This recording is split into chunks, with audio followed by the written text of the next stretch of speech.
19 kilo commercial LPG cylinder के दाम घट गए हैं और दिल्ली में 192 रुपए सिलेंडर सस्ता हो गया है।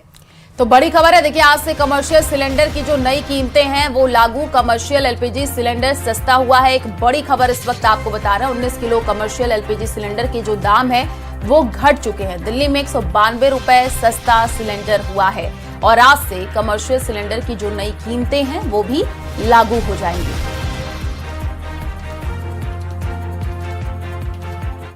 और इसी बीच जयपुर से एक बड़ी खबर है, जहां पर टंकी से नीचे उतरे हैं तीनों छात्र। जी हां, सरकार से बातचीत के बाद टंकी से छात्र नीचे उतर आए हैं।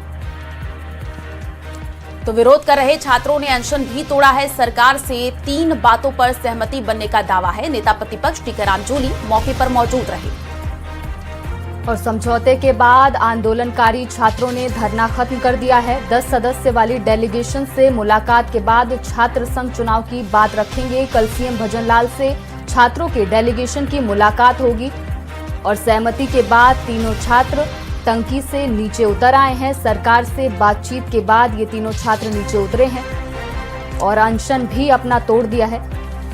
तो सरकार से 3 बातों पर सहमति बनने का दावा किया जा रहा है, जहां पर नेता प्रतिपक्ष टीकाराम जूली भी मौके पर मौजूद रहे। उस दौरान की तस्वीरें आपको स्क्रीन पर दिखा रहे हैं, जब समझौता हुआ है और समझौते के बाद आंदोलनकारी छात्रों ने जो धरना है वो खत्म कर दिया है। 10 सदस्य डेलीगेशन से मुलाकात करके छात्र संघ चुनाव की जो बात है वो रखेंगे और जानकारी ये भी है कि कल सीएम भजनलाल से छात्रों के डेलीगेशन की एक मुलाकात भी होने जा रही है। मैं ये कहना चाहूंगा, इस सरकार को गुमराह नहीं करना चाहिए।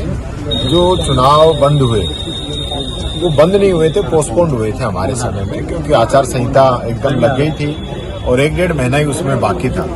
ऐसी स्थिति के अंदर उस समय चुनाव नहीं हो सकते थे, ऐसी रिपोर्ट थी। उसके आधार पर चुनाव नहीं करा पाए। लेकिन चुनाव शुरू भी कांग्रेस ने किए थे, बीच में बंद हो गए, उसके बाद भी कांग्रेस ने इनको वापस शुरू किया। ये गवर्नमेंट सिर्फ और सिर्फ गुमराह कर रही है, छात्रों की आवाज को दबाया जा रहा है। आज राजस्थान की विधानसभा के अंदर दर्जनों एमएलए ऐसे हैं जो छात्र राजनीति से निकले हैं, यूनिवर्सिटी चुनाव लड़के निकले हैं। तो आज वो ज्यादा बात युवाओं की विधानसभा के अंदर रख सकते हैं। तो एक युवाओं को जो वहां पे अपनी बात रखने का मौका मिलता है, युवा जो छात्र हैं वो युवा राजनीति के अंदर आते हैं। छात्र राजनीति के अंदर भी जो बच्चों की आवाज है उसको मजबूती से रखते हैं। कॉलेज के अंदर, यूनिवर्सिटी के अंदर वो अपनी बात को मजबूती से रखते हैं। हालांकि हमने कल से कुछ नहीं खाया था, आज सुबह 11:30 बजे घोषणा करी है। हम संतुष्ट हैं, इसलिए हमने आमरण अनशन तोड़ा है और आगे जब जरूरत पड़ गई लड़ाई लड़ने की तो इसी से भी क्रांतिकारी तरीके से और मजबूती से लड़ाई लड़ेंगे। राजस्थान में पंचायत और निकाय चुनाव की सरगर्मियां अब तेज होने लगी हैं। बीजेपी और कांग्रेस के बाद अब बसपा भी पूरी ताकत से चुनावी मैदान में उतरने की तैयारी में है। तो देखिए, एक तरफ बीजेपी संगठन के दम पर जीत का रोड मैप तैयार कर रही है, तो दूसरी ओर बसपा खुद को तीसरे मजबूत विकल्प के तौर पर पेश करने की कवायद में जुट गई है। यानी इस बार मुकाबला सिर्फ 2 दलों के बीच नहीं है, बल्कि कई मोर्चों पर सियासी लड़ाई देखने को मिल सकती है। देखिए ये रिपोर्ट।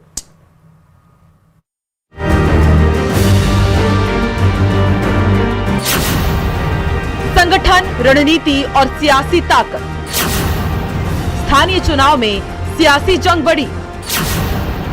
पंचायत निकाय चुनाव का रण। बीजेपी पंचायत और निकाय चुनाव को सिर्फ स्थानीय चुनाव नहीं बल्कि साल 2028 के विधानसभा चुनाव का पहला बड़ा राजनीतिक टेस्ट मान रही है। इसी रणनीति के तहत पार्टी ने चुनाव संचालन समिति के संभाग प्रभारियों की नियुक्ति कर दी। अगस्त के पहले सप्ताह में प्रदेश स्तरीय बैठक होगी। इसके बाद जिला चुनाव प्रभारियों की नियुक्ति और उम्मीदवार चयन की प्रक्रिया शुरू कर दी जाएगी। बीजेपी का चुनावी रोडमैप भी आपको समझाते हैं। संभाग प्रभारियों की नियुक्ति हो चुकी है। अगस्त में प्रदेश स्तरीय बैठक होगी, जिला चुनाव प्रभारी नियुक्त होंगे, बूथ से प्रदेश तक उम्मीदवार का चयन किया जाएगा। लक्ष्य 2028 की मजबूत नींव। बीजेपी ने उम्मीदवार चयन के लिए तय फॉर्मूला बनाया है। संगठन में सक्रियता, जनाधार, सामाजिक स्वीकार्यता, साफ छवि और जीतने की क्षमता, इन्हीं मानकों पर टिकट तय होगा। प्रदेश महामंत्री श्रवण सिंह बगड़ी का दावा है कि बीजेपी संगठन की ताकत के दम पर पंचायत और निकाय चुनाव में बड़ी जीत दर्ज करेगी।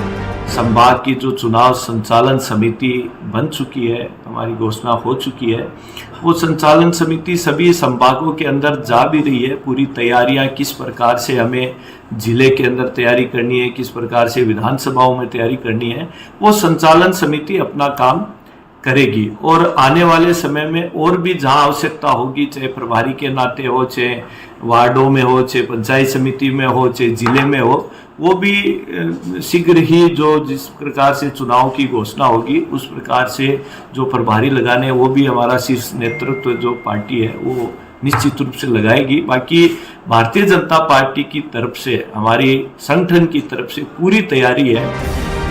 उधर कांग्रेस भी कार्यशालाओं और संगठनात्मक बैठकों के जरिए चुनावी तैयारियों में जुट गई है। रूठे नेताओं की घर वापसी और सामाजिक समीकरण साधने की कोशिश भी तेज हो गई है। यानी दोनों बड़े दल अपने अपने संगठन को चुनावी मोड में ला चुके हैं, लेकिन अब इस मुकाबले में तीसरे मोर्चे की भी एंट्री हो रही है। बहुजन समाज पार्टी ने भी पंचायत और निकाय चुनाव में पूरी ताकत झोंकने का ऐलान कर दिया है।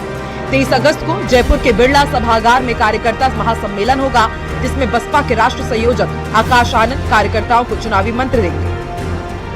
चुनाव की तैयारी में एक अच्छी बात है कि हम लोगों ने बिरला ऑडिटोरियम में हमारी पार्टी के जो नेशनल कोऑर्डिनेटर हैं आदरणीय आकाश आनंद जी, उनका एक कार्यकर्ता महासम्मेलन 23 अगस्त को जयपुर में रखा हुआ है और हमें भरोसा है कि उस कार्यक्रम का भी हमें फ़ायदा मिलेगा। तो बहुजन समाज पार्टी पूरी मजबूती के साथ पंचायत और निकाय का चुनाव लड़ेगी और अच्छा रिजल्ट लेके आएगी।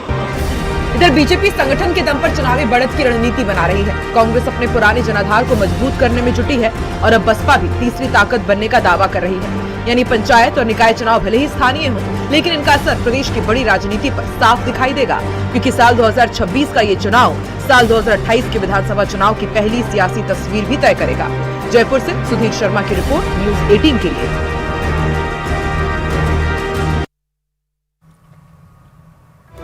और एएनटीएफ की राजस्थान, मध्य प्रदेश, गुजरात में कार्रवाई हुई है। 25-25 हजार रुपए के 3 इनामी तस्कर गिरफ्तार हुए हैं। ऑपरेशन एम कैट बुआ के तहत तस्कर राहुल सिंह को गिरफ्तार किया गया है। वहीं भीलवाड़ा पुलिस ने 25,000 रुपए का इनाम घोषित कर रखा था। 1 महीने से फरार चल रहा था और राहुल को सवाई माधोपुर से गिरफ्तार किया गया है।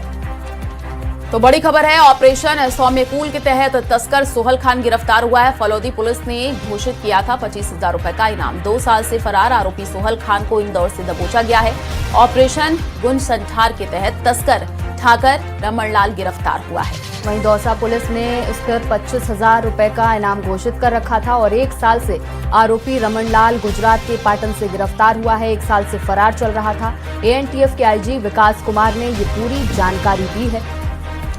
तो बड़ी खबर इस वक्त आपको जयपुर से बता रहे हैं, जहां पर एएनटीएफ की राजस्थान, मध्य प्रदेश, गुजरात में एक बड़ी कार्रवाई देखने को मिली है। 25-25 हजार रुपए के जो 3 इनामी तस्कर हैं उनकी गिरफ्तारी की जानकारी है। भीलवाड़ा पुलिस ने इन पर 25,000 रुपए का जो इनाम है वो भी घोषित कर रखा था और 1 महीने से ये फरार बताए जा रहे हैं। राहुल सवाई माधोपुर से गिरफ्तार हुआ है। ऑपरेशन सौम्यकूल के तहत तस्कर सोहल खान भी गिरफ्तार हुआ है।